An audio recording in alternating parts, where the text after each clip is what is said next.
बिस्मिल्लाहिर्रहमानिर्रहीम। शुरू अल्लाह ताला के बबरकत नाम से जो बड़ा मेहरबान और निहायत रहम करने वाला है। अस्सलामु अलैकुम वरहमतुल्लाहि वबरकातुहू। उर्दू तीसरी जमात, सबक नंबर 3, जिसका उन्वान है प्यारे नबी सल्लल्लाहु अलैहि वसल्लम की प्यारी आदत। प्यारे बच्चों, इस सबक में आप नबी पाक सल्लल्लाहु अलैहि वसल्लम जो कि हमारे आखिरी नबी हैं, उनकी प्यारी आदत के बारे में पढ़ेंगे। चलें सबक का आगाज करते हैं।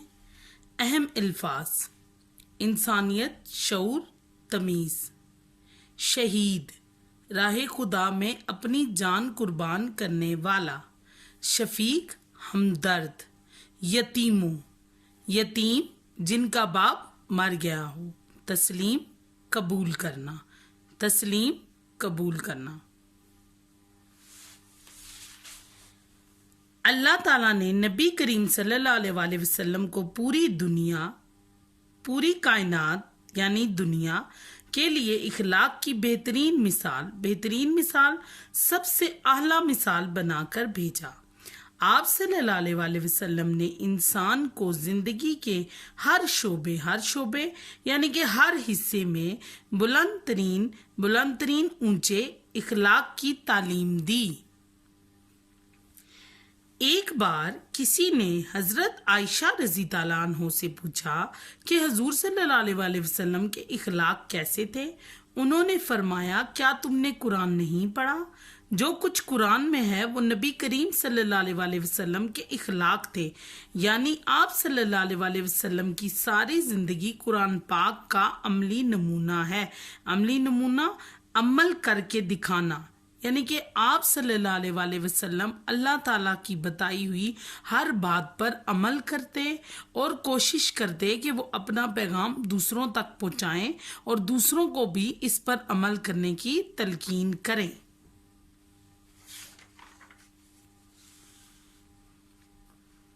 नबी करीम सल्लल्लाहु अलैहि वसल्लम निहायत मिलनसार अच्छे इखलाक के मालिक थे। मेहरबान, अनायत, तवज्जो करने वाले, शफीक, हमदर्द, मेहरबान और रहम दिल थे। कुरैश और अरबों की एक खसूसियत खूबी मेहमान नवाजी थी। आप सल्लल्लाहु अलैहि वसल्लम इसमें भी सबसे मुमताज़ थे, सबसे आला निकले। एक बार एक शख्स आप सल्लल्लाहु अलैहि वसल्लम के घर मेहमान बन के आया। उस वक्त घर में बकरी के दूध के सिवा खाने की कोई चीज़ ना थी। नबी करीम सल्लल्लाहु अलैहि वसल्लम ने वो दूध मेहमान को पिला दिया। आप सल्लल्लाहु अलैहि वसल्लम और आप सल्लल्लाहु अलैहि वसल्लम के घर वाले उस रात फाके से रहे, भूखे रहे, बगैर खाए पिए रहे। आप सल्लल्लाहु अलैहि वसल्लम हर छोटे बड़े की दावत को कबूल फरमाते। कोई बीमार होता तो उसकी अयादत यानी कि बीमार पुरसी करना, बीमारों की अयादत करना के लिए जाते थे। एक बूढ़ी काफिर औरत आप सल्लल्लाहु अलैहि वसल्लम पर रोज़ाना कूड़ा फेंकती थी। आपने कभी उसको बुरा भला नहीं कहा। एक बार जब वो बीमार हो गई, आप सल्लल्लाहु अलैहि वसल्लम उसकी तीमारदारी के लिए तशरीफ़ ले गए। तीमारदारी, बीमार की खिदमत करना, उसका ख्याल रखना। आप सल्लल्लाहु अलैहि वसल्लम को बच्चों से बेहद मोहब्बत थी। आप सल्लल्लाहु अलैहि वसल्लम बच्चों को चूमते और उनसे प्यार करते। रास्ते में अगर कोई बच्चा मिल जाता तो खुद उसको सलाम करते। आप सल्लल्लाहु अलैहि वसल्लम ने फरमाया, लोगों, अपनी औलाद के साथ नेक सलूक करो और उन्हें अदब सिखाओ।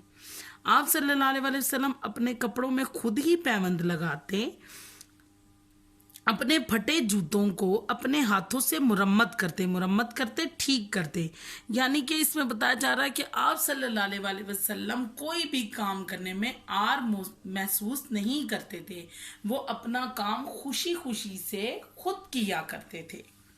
बकरियों का दूध खुद धोते। आप सल्लल्लाहु अलैहि वसल्लम यतीमों से बहुत मोहब्बत करते और दूसरों को भी इसकी ताकीद करते, नसीहत करते। गरीबों और ज़रूरतमंद वो लोग जिनको ज़रूरत हो کی مدد کرتے، مظلوموں جن پر ظلم ہو رہا ہوتا ہے کی فریاد سنتے ان کی زیادتی، ان کے ساتھ جو زیادتی ہو رہی ہوتی تھی اس کی شکایت کو بہت تحمل کے ساتھ سنا کرتے اور کوشش کرتے کہ ان کے ساتھ انصاف ہو، ان کے ساتھ کوئی بھی غلط کام نہ ہو اور ہمیشہ ان کے ساتھ انصاف کرتے۔ فتح مکہ کے موقع پر آپ صلی اللہ علیہ وسلم نے عام معافی کا اعلان فرمایا، یہاں تک کہ آپ صلی اللہ علیہ وسلم نے ہندا اور اس کے غلام وحشی کو بھی معاف فرما دیا، جنہوں نے آپ صلی اللہ علیہ وسلم کے پیارے چچا حضرت حمزہ رضی اللہ عنہ کو شہید کیا تھا۔ بچے، یہ چھوٹی سی بات نہیں ہے، اس کے لیے انسان کو بہت بڑے ظرف کی ضرورت ہوتی ہے، لیکن پیارے نبی صلی اللہ علیہ وسلم نے اپنے عمل کے ذریعے ہمیں یہ سمجھایا ہے کہ معاف کرنے والا بہت بڑا ہوتا ہے۔ جو دوسروں کو معاف کر دیتے ہیں اللہ تعالیٰ کے نزدیک اس کا رتبہ بہت بڑھ جاتا ہے۔ آپ ساری دنیا کے لیے رحمت بن کر تشریف لائے، انسانوں کے ساتھ ساتھ آپ صلی اللہ علیہ وسلم جانوروں سے بھی حسن سلوک کی تلقین کرتے، اچھے سلوک کا کہتے۔ ایک بار ایک صحابی نے کبوتری کے گھونسلے سے اس کے بچے اٹھا لیے، کبوتری اس صحابی کے سر پر منڈلانے لگی، آگے پیچھے پھرنے لگی۔ آپ صلی اللہ علیہ وسلم نے دیکھا تو آپ صلی اللہ علیہ وسلم کو بہت دکھ ہوا۔ آپ صلی اللہ علیہ وسلم نے صحابی کو حکم دیا کہ وہ کبوتری کے بچے واپس اس کے گھونسلے میں رکھ دیں۔ صحابی نے حکم کی تعمیل کی، عمل کیا۔ پیارے بچوں، یہاں تک آپ کو یہ بتایا گیا ہے کہ آپ صلی اللہ علیہ وسلم نہ بچوں، بڑوں، انسانوں بلکہ وہ چرند پرند یعنی کہ اللہ تعالیٰ کی پیدا کردہ ہر مخلوق پر رحم فرماتے تھے۔ آپ صلی اللہ علیہ وسلم کسی کے ساتھ بھی زیادتی کرنے کے حق میں نہیں تھے۔ آپ صلی اللہ علیہ وسلم خود بھی ہر کسی کے ساتھ اچھا سلوک کرتے اور دوسروں کو بھی اس کی تلقین کرتے۔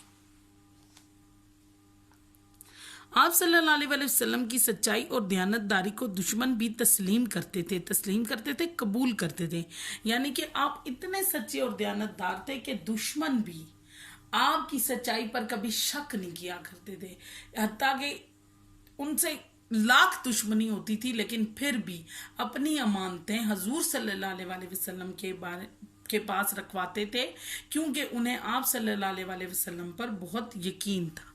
یہی وجہ ہے کہ وہ لوگ اپنی امانتیں آپ کے پاس رکھواتے اور آپ صلی اللہ علیہ وسلم کو صادق یعنی کہ سچا اور امین، امانت دار کے نام سے پکارتے تھے۔ بے شک نبی پاک کی زندگی میں انسانی زندگی کے لیے مکمل رہنمائی موجود ہے، راستہ موجود ہے، یعنی کہ ہم لوگ حضور صلی اللہ علیہ وسلم کی اگر رہنمائی کریں، ان کے پیچھے چلیں تو ہم اپنی صرف دنیا نہیں بلکہ اپنی آخرت کو بھی کامیاب بنا سکتے ہیں۔